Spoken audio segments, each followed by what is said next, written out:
Voltamos! Demorou um pouquinho mais do que eu esperava, mas estamos vencendo em não esperar 3 meses. Muito bem, então basicamente falaremos sobre fofocas e sobre a outra coisa que eu amo, que são animais e curiosidades estranhas sobre animais. É isso. O animal dessa vez é o corvo. Eu não sei o quanto vocês sabem sobre corvos.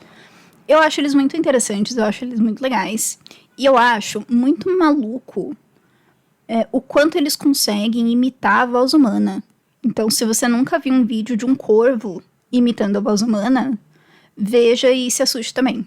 Muito provavelmente várias histórias de pessoas que ouviram o próprio nome, o nome de pessoas sendo falado dentro de florestas e coisas do tipo, provavelmente era um corvo sacaneando a pessoa. Muito bem, então vamos aí falar sobre como os corvos guardam mágoas. Então, eles são animais que guardam ressentimento. Me identifico, mas vamos lá. Então, o professor... Eu vou errar o nome desse homem, gente. O professor John Marsluff começou um estudo em 2006 na Universidade de Washington. E ele botou uma máscara dessas de terror, de Halloween, e capturou 7 corvos. E ele botou aqueles anéisinhos de identificação nas patinhas, nas perninhas dos corvos, e soltou os corvos de novo. Os corvos não ficaram felizes de serem capturados, apesar de terem sido soltos, mas eles não ficaram felizes com a captura, e eles atacaram o professor John. O professor John percebeu que não só aqueles corvos voltavam para atacar ele toda vez que ele andava pelo campus da universidade usando a máscara de Halloween, como outros corvos da comunidade de corvos da universidade também atacavam ele. Ou seja, os 7 corvos originais foram soltos. Enquanto soltos, eles passaram a informação. Imagina você é um corvo e aí você chega lá, o seu amigo outro corvo e fala: Robson, você não sabe. Você não sabe que acabou de me acontecer. E você conta que você foi capturado por uma pessoa de tal e tal jeito. E aí o seu amigo, Robson, vai lá. Robson, o corvo, vai lá atacar o homem também. Muita solidariedade. Mas isso passou a acontecer. Então, nos anos seguintes, o professor e os alunos dele botavam a máscara e saíam pelo campus para alimentar a população de corvos que lá residia. E eles perceberam que em torno de 47 a 53 unidades de corvos aprenderam a reconhecer a máscara. Recapitulando, 7 corvos foram capturados. Eles foram libertos, eles foram identificados e foram libertos. Esses 7 corvos atacaram o professor, que estava mascarado. Enquanto mascarado, esse professor passou a ser atacado pelos 7 corvos originais e por uma população que variou ali entre 47 e 53 unidades de corvos. Os corvos, enquanto libertos, não só eles tinham aprendido a reconhecer, a identificar a máscara, como eles ensinaram os seus amigos corvos a também identificar a máscara e atacar quem estivesse usando a máscara. Eu imagino que pro corvo era a mesma pessoa, mas enfim. Então, entre 2006 e 2023, houveram ali ataques de corvos de quem estivesse usando a máscara. Então, em 2023 pra frente, não aconteceu mais, 0 ataques. O auge foi em 2013, então, vamos lembrar, o estudo começou em 2006. O auge foi em 2013 e se estendeu até 2023. Então foram aí 17 anos de ataques, de assédios dos corvos com a pessoa mascarada. Corvos guardam ressentimentos, então tratem bem os corvos. Viu um corvo? Seja bacana com ele. Ele guarda ressentimentos. Eles também são muito agradecidos. Então, se você ajudar um corvo em algum momento da sua vida, esse corvo vai te encontrar e ele vai te dar coisinhas brilhantes. Inclusive, tem histórias engraçadas do corvo roubando pessoas. Não sei a teoria de que é isso, né? Ele tá levando o que ele saqueou pra alguém que provavelmente ajudou ele. Essa foi a primeira fofoca. Eu gosto muito de animais. Gosto muito de corvos. A segunda fofoca tem o primeiro nome Natália, sobrenome Beauty. Então, se você não mora debaixo de uma pedra, muito possível você ouviu falar dessa fofoquinha rodando na internet. De um evento que aconteceu com a Natália Beauty e uma outra moça. Esqueci o nome dela, Naye. Quem é a Natália Beauty? Muito bem, Natália Beauty é uma mulher que faz sobrancelhas e faz umas outras coisas de estética, mas o carro-chefe, supostamente, é a sobrancelha. E a sobrancelha dela, ou melhor, a sobrancelha que ela faz, custa muito caro. Vi muitas faixas, muitos preços sendo jogados por aí.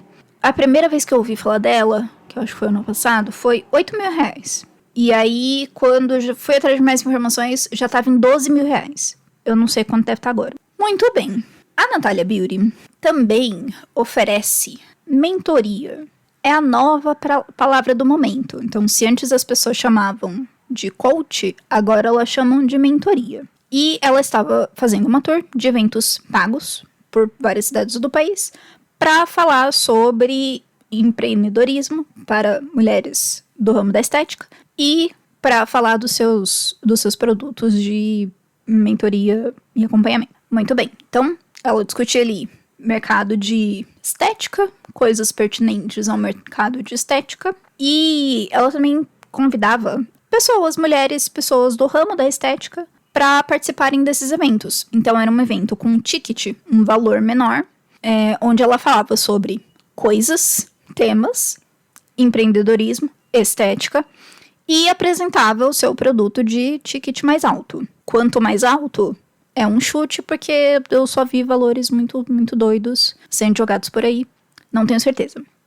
Mas é isso que ela fazia. Então ela convidava pessoas do ramo da estética para participar. Então essas pessoas não compravam o ingresso, mas elas iam lá participar porque, incrível, oportunidade de conhecer Natália Beauty, discutir estética com outras pessoas que trabalham com estética. Bora lá. Uma dessas pessoas foi a Naye. Então a Naye é biomédica e ela trabalha com harmonização facial. E na porção de perguntas do evento, a Naye perguntou quais seriam os diferenciais do que a Natália estava apresentando, do que ela estava oferecendo, porque ainda não tinha brilhado os olhos. E aí ela queria saber qual que era o diferencial, porque tinha outras pessoas que ofereciam coisas muito parecidas. E realmente tem. Então tem muitas pessoas que oferecem diferentes acompanhamentos, não só no ramo da estética. E ela não estava entendendo ali, por quê? Por que você? Por que eu vou pagar tão caro nesse negócio? A Natália e o marido começaram a responder. O marido começou a tecer ali uma resposta bem típica de coach, mas a Natália que estava atrás deu para perceber que ela foi perdendo a postura, por assim dizer. Então, ela foi enveredando por um caminho bem grosseiro, bastante... Foi bem desnecessário. Bem desnecessário, assim. Eu fiquei constrangida aqui da minha casa. A moça, a cara que ela fez, coitada, eu também tava super constrangida, foi convidada a se retirar. E aí, no meio disso tudo, ela não respondeu qual era o diferencial dela e nem do produto dela. O que ali, no momento, não era o pior dos problemas. O problema foi a forma como ela tratou a moça. Sem sombra de dúvida. Mas foi curioso que ela não respondeu. O que, sei lá, vou chutar que devia ser 30 mil. É mais, gente. Eu acho que é mais. Mas se você tá vendendo uma coisa que custa no mínimo 30 mil reais, eu sinceramente espero que você consiga falar sobre ela. É meio que o básico. Então ela respondeu de uma forma horrorosa, péssima, grosseira, e não respondeu o que a moça de fato perguntou. Depois de passar do evento, a moça, a Naye, compartilhou nos próprios stories que ela não entendeu porque que aquilo aconteceu, que ela não achou que foi justo, que foi necessário. Ela própria pediu desculpa, coitada. Ela foi exposta ali, pediu desculpa, chorando de dentro do carro. Depois ela falou, olha, foi ruim, realmente, não entendi pra que foi aquilo, mas passou. E a Natália, depois que esse corte começou a rodar a internet, foi pros stories dela no Instagram e começou a compartilhar um monte de provas sociais. Então ela começou a compartilhar vários prints, várias imagens de comentários de pessoas que supostamente teriam feito o acompanhamento com ela e que estavam muito felizes e satisfeitas e dizendo muito diretamente que aquele era o diferencial. Vocês querem saber meus diferenciais? Esses são meus diferenciais. E um monte de prova social. Prova social não é diferencial, gente. Prova social é prova social. Diferencial é outra coisa, né? Quando ela resolveu parar de compartilhar a opinião das pessoas, das suas alunas, e responder, não melhorou muito. Porque ela colocou a culpa do ocorrido na Nayê, dizendo que a Nayê, que foi quem fez a pergunta e foi constrangida na frente de sei lá quantas pessoas,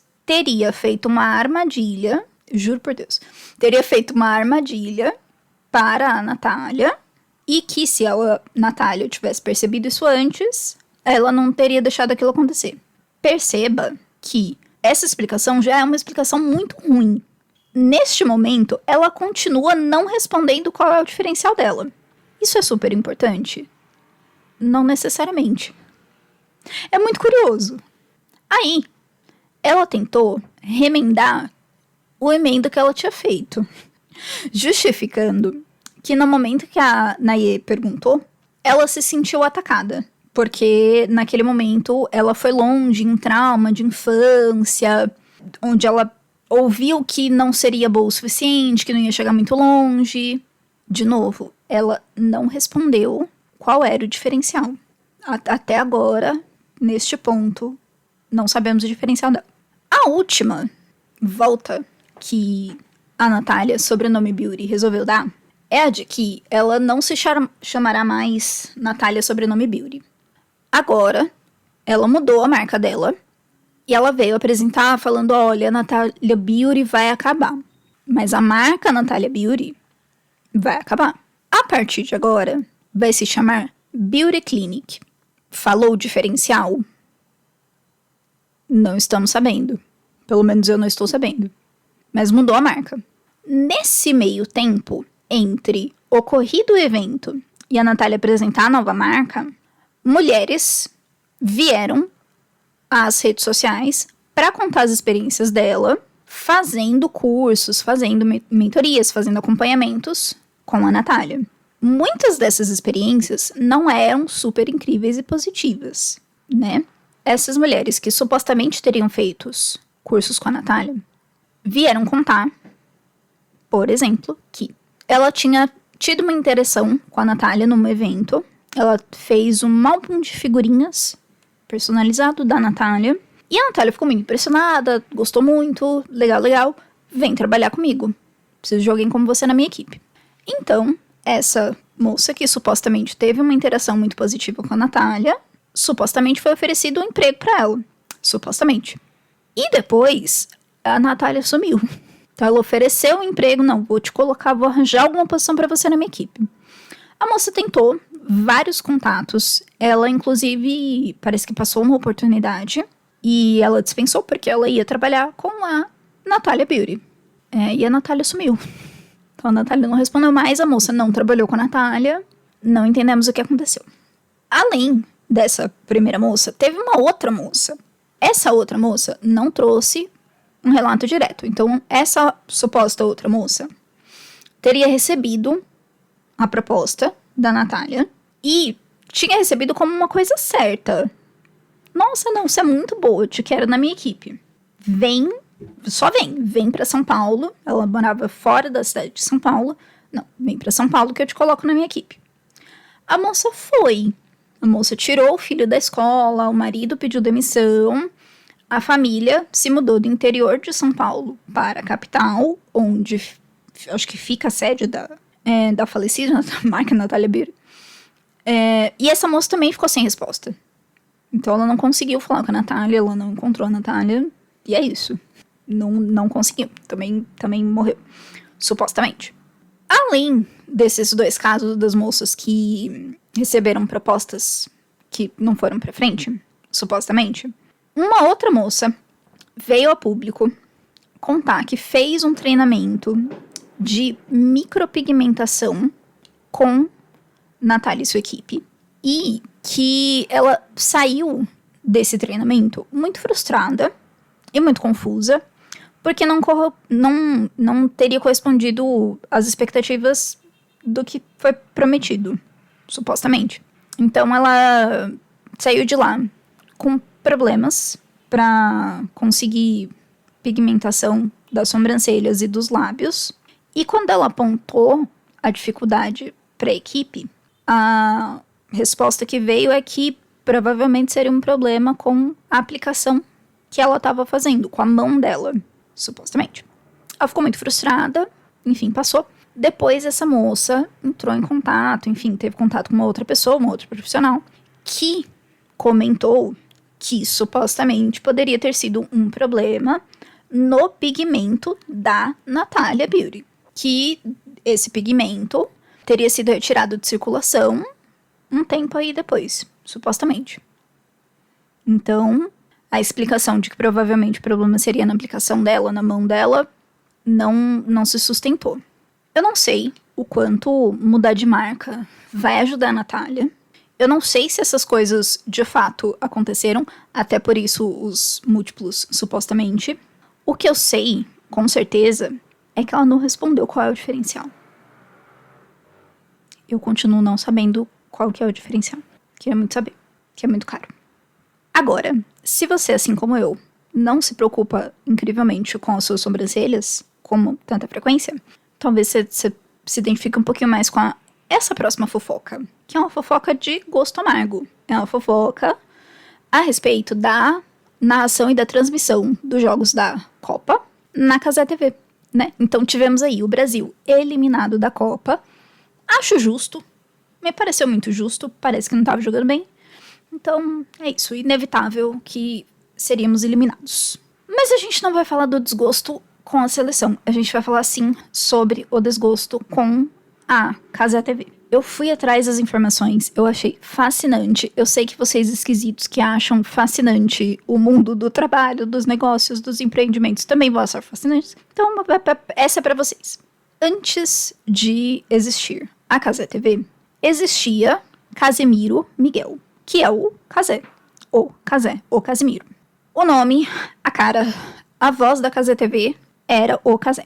Ele fazia vídeos de reação a vídeos de mães preparando e montando a lancheira dos filhos. E também fazia streamings na Twitch. Não me pergunte do que é que são esses streamings, eu não sei. Eu só vi em algum momento, antes da Copa de 2022, passou um vídeo dele reagindo a uma lancheira. Eu não sei. Muito nicho, muito específico. O Casimiro construiu um negócio com a audiência dele que se chama relacionamento parasocial. É um relacionamento unilateral. Então, ele tá lá falando coisas, as pessoas estão lá na casa delas achando coisas. Você cria uma relação de confiança unilateral. A sua audiência confia em você.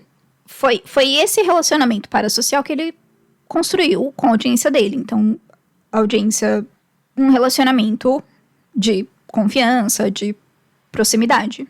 Em 2020, no ano que tivemos pandemia, ele fechou uma parceria com a Esporte Interativo, que é da Live Mode, para transmitir no canal dele do YouTube partidas do Brasileirão. A parceria Casimiro, Esporte Interativo Live Mode, continuou. Então, isso foi em 2020. A parceria seguiu nos próximos 2 anos, então 2021, 2022, chegando na transmissão de alguns jogos da Copa de 2022. Foi aí que nasceu a Cazé TV.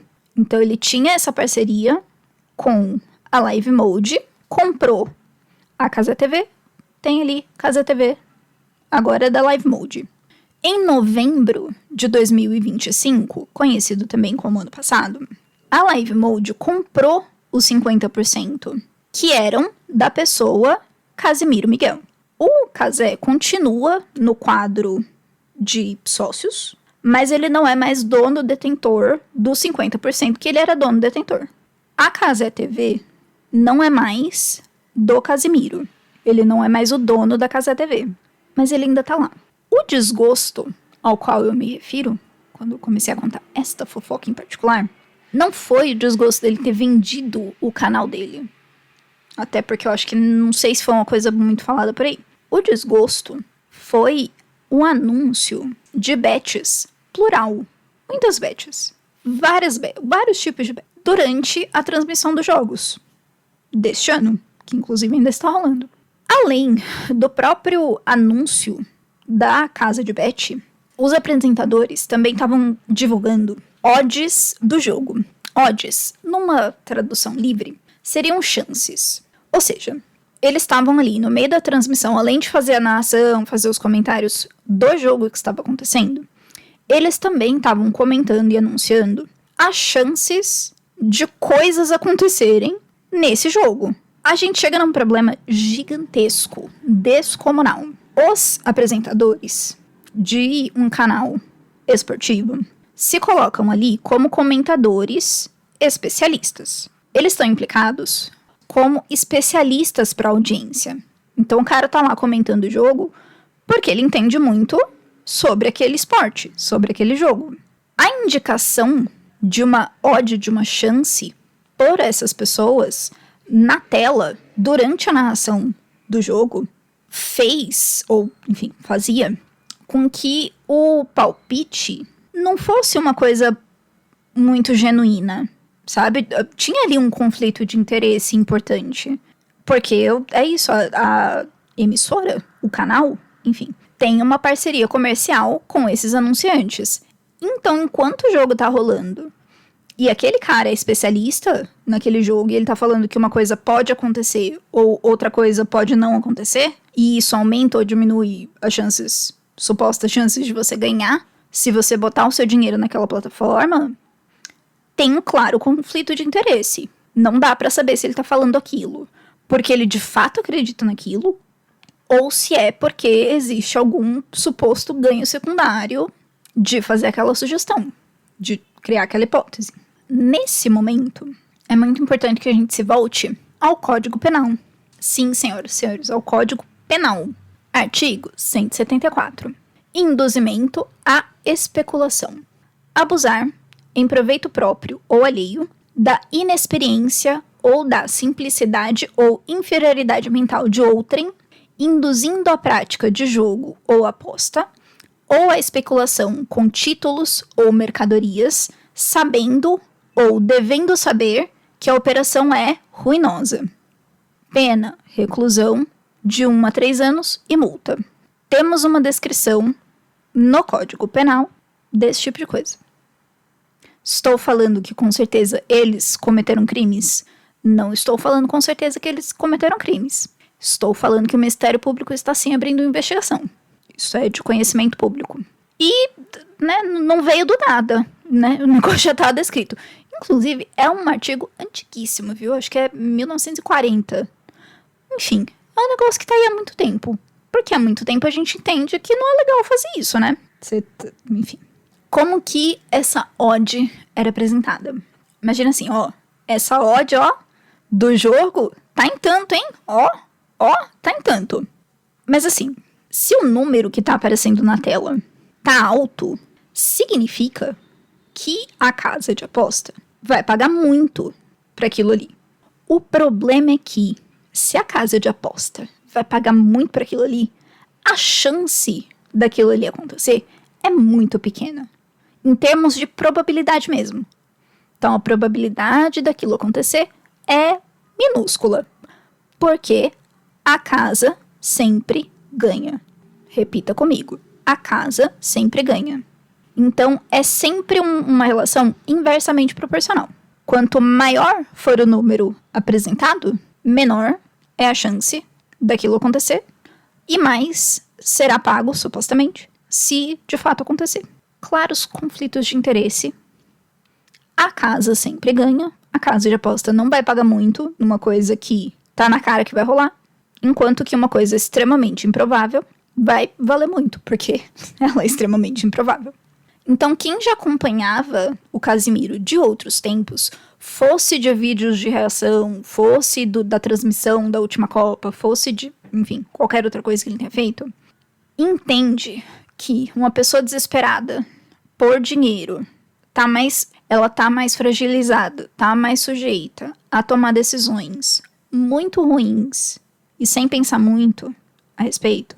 Quando essa pessoa que já acompanhava vê a pessoa que ela gostava e as pessoas que trabalham com ela fazendo isso, veem aquilo acontecer no canal que leva o nome dele, que tem a cara dele, a cara da pessoa que ele admirava, sugerindo botar dinheiro, que pode ser muito bem o dinheiro que a pessoa tem, o único dinheiro que a pessoa tem, todo o dinheiro que ela tem.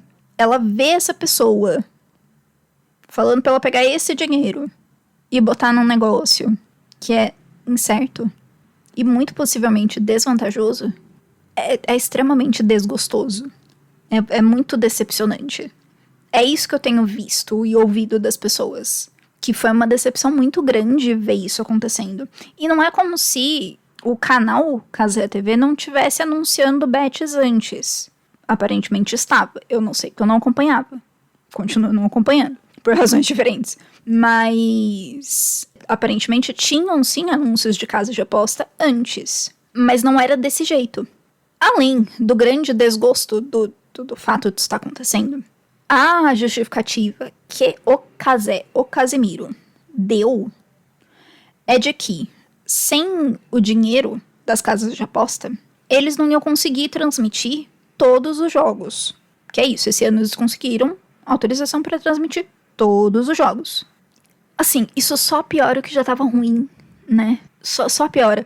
Porque a razão, então, pela qual você tá fazendo um negócio que muito provavelmente vai trazer um mal gigante, muito possivelmente permanente, para a vida das pessoas, é a possibilidade de transmitir vários jogos de qualquer evento. Não sei, assim, eu não odeio futebol, mas é que é uma justificativa muito ruim. É muito ruim. Mais pra frente eu quero trazer mais informações sobre isso, sobre apostas. Mas assim, as informações que a gente tem já são muito ruins. Elas são muito ruins. A gente sabe já que casa de aposta é um negócio horroroso, é péssimo. E diferente do que foi, por exemplo, bingo, em décadas passadas, o negócio tá acessível no retângulo mágico que dorme do lado do seu travesseiro, que é o seu celular, tá o tempo inteiro com você. Então você não tem nem que sair de casa, as pessoas não sabem. A família descobre que a pessoa estava com problemas de ludopatia, né, que é o vício em jogos, depois que a pessoa, sei lá, tira a própria vida. Então, é péssimo. A justificativa de, mas aí a gente não ia transmitir tantos jogos, é horrível. Horrível, não... Eu já vi pessoas falando diretamente, não transmita então. Não deveria ter transmitido. Não deveria. Só isso. Ia ficar todo mundo bem, ia todo mundo sobreviver, ia dar tudo certo. Mas é que esse dinheiro me vejo na obrigação de concordar com a Luana Piovani de que é um dinheiro maldito. Realmente é. Aposta, jogos de azar, plataformas de previsão e todos esses afins, a casa sempre ganha. Sempre. A casa sempre ganha. Mas eu tenho um método. Não. Nada disso é investimento. Nada disso é trabalho. A menos que você seja o dono. E aí, se você é um dono, eu não desejo coisas boas pra você. Eu preciso ser sincera. Eu espero que dê tudo errado na sua vida. Você tá fazendo um negócio horroroso. Mas eu preciso. Não precisa. Vai fazer outra coisa. Não acho que você vai ouvir isso, mas... Enfim. Nada disso é investimento. Nada disso é trabalho. A casa sempre ganha. É por isso que esse negócio existe. A casa sempre ganha. Fiquei um pouco nervosa. Tô um pouquinho nervosa. É isso. A casa sempre ganha. Não importa o que você saiba. Não importa o que você imagina que sabe. Não importa. A casa sempre ganha. Todas essas coisas são extremamente destrutivas. Elas são construídas visando um lucro predatório. ela lucra, ela ganha, não só quando você perde, mas é quando você perde muito. E ela é feita pra fazer você perder muito. Muito, muito. Do começo ao fim. Por isso, as propagandas durante os jogos e a forma como estava sendo feito são muito ruins. Então a coisa já não é boa. O jeito que tá falando sobre ela é pior ainda. O que tem essas duas fofoquinhas a ver com os corvos? A fofoca dos corvos. Vejam bem, do mesmo jeito que os corvos do experimento ficaram #chateados com a captura e gravaram a cara, a fuça, a máscara de quem capturou, do mesmo jeito que eles fizeram, as moças que tiveram experiências ruins com a Natalia Beauty não vão nunca esquecer da cara dela. E elas provavelmente vão falar a respeito da sua experiência, supostamente, para várias pessoas. É neste momento que a Natalia Beauty perde mais um pouco.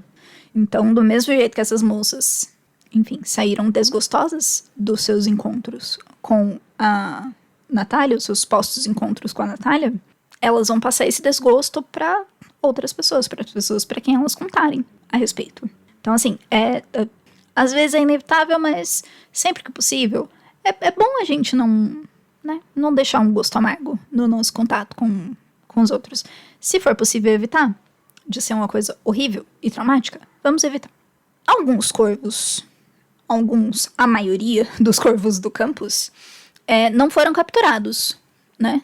Mas estes corvos que estavam em liberdade receberam a mensagem daqueles que foram capturados. E aqui é 100% especulação, inclusive porque eu não consegui ler o experimento original. Eu li um resumo dos 17 anos de experimento. Mas, de alguma forma, estes corvos que estavam livres receberam a mensagem de que a captura dos seus parentes foi ruim. E aí eles passaram a também atacar os pesquisadores. Então, os 7 originais ensinaram a identificar a pessoa, que enfim, poderia ser qualquer pessoa que estivesse com a máscara, mas ensinaram a identificar. Além de ensinar a identificar, e os outros que aprenderam a identificar, os capturados ensinaram o que tinha que ser feito. Então, os corvos que estavam em liberdade aprenderam. Então, é esse ali que a gente vai bater? Beleza, vamos lá bicar ele. É basicamente o que está acontecendo com a galera que tá reclamando dos anúncios ostensivos de Odd e de Beth na Cazé TV. É basicamente sobre isso a reclamação do patrocínio. Não é a Cazé TV receber patrocínio, não é ela fazer anúncio. É fazer anúncio de casa de aposta. A própria pessoa pode não ter passado pela experiência ruim que supostamente justificaria o ataque. Então, ela própria pode não ter nenhum problema com casas de aposta. Basta ela saber que é um negócio muito ruim.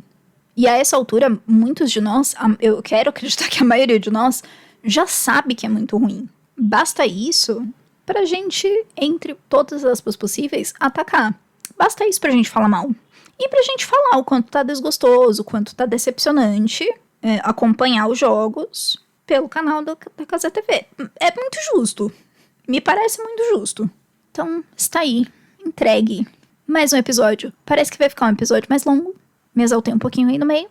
Já temos fofoquinhas para o próximo episódio. Inclusive, fica o spoiler. Próximo episódio, várias fofoquinhas. Eu não sei se eu vou conseguir inserir animais, mas eu vou tentar. E é isso. Então, sempre que possível, não torne as experiências das pessoas com você uma coisa muito traumática. E sempre que possível, não endosse coisas horríveis e danosas para os outros. Certo? É isso. Vejo vocês no próximo. Tchau.